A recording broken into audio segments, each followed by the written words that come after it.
En cette fin de printemps austral, sur la côte nord-est de la Nouvelle-Calédonie, des biologistes marins se sont donné rendez-vous sur l'îlot Yanga pour suivre un phénomène encore très mal connu, la ponte du corail. Cet événement a lieu la nuit, quelques jours après la pleine lune, lorsque certaines conditions sont réunies. À cette époque, l'activité nocturne est intense. Pour observer et mieux comprendre ce phénomène, l'IFRECOR, l'IRD, le WWF et la province Nord ont uni leurs compétences et leurs moyens. Mais en quoi ce phénomène est-il exceptionnel ? La ponte des coraux est un phénomène rarement observé parce qu'il ne se produit que quelques nuits par an, au début de l'été, quand la température de l'eau atteint un seuil suffisant. Pourtant, c'est un phénomène très spectaculaire qui ressemble à la neige à l'envers, puisque toutes les colonies émettent en même temps leur paquet d'œufs qui remontent vers la surface. Et pourquoi avoir choisi l'îlot Yanga pour ces observations ? Le choix du site s'est porté naturellement sur l'îlot Yanga pour trois raisons. D'une part, un projet de sentier sous-marin est en cours sur la zone.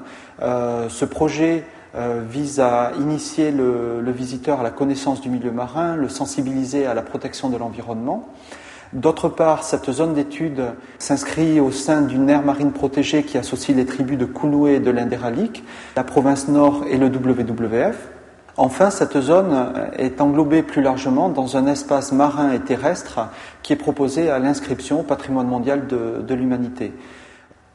Il faut préciser également que l'îlot Yanga n'est soumis à aucune activité humaine et c'est un point important pour faire un suivi pertinent de la ponte du corail. L'îlot Yanga présente donc une grande variété d'espèces marines, crustacés, mollusques, reptiles, poissons et bien sûr coraux.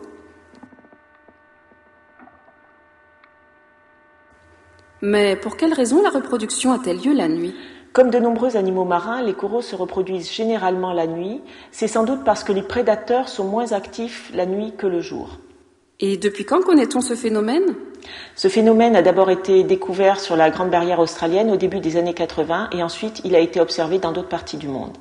Sur la Grande Barrière australienne, la ponte massive des coraux se produit quelques nuits après la pleine lune de printemps. C'est pourquoi nous avons misé sur cette période-là et fait nos observations aussi quelques nuits après la pleine lune de printemps. Quel est l'objectif de ces observations nocturnes ? L'objectif de ce suivi est double. D'une part, sur le plan pédagogique, il s'agit de sensibiliser la population locale, à savoir les tribus du bord de mer, de la côte nord-est, les écoles, les visiteurs qui passent dans les infrastructures touristiques. D'autre part, sur le plan scientifique, il s'agit de collecter les premières informations parce qu'il est important de bien connaître les choses avant de les protéger.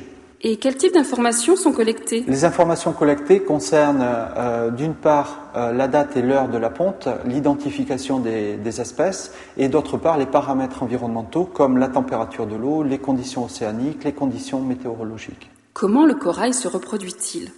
Toutes les espèces ont-elles la même stratégie de reproduction ? Chez certaines espèces, comme les Porites, il y a des colonies mâles et des colonies femelles. Les colonies mâles émettent des spermatozoïdes sous forme de nuages laiteux. Ces spermatozoïdes sont emportés par le courant et ils vont féconder les ovules produits par les colonies femelles.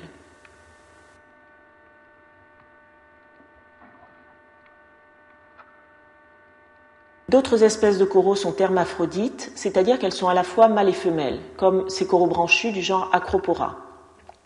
Dans ce cas, les colonies émettent des billes roses qui contiennent à la fois les ovules et les spermatozoïdes.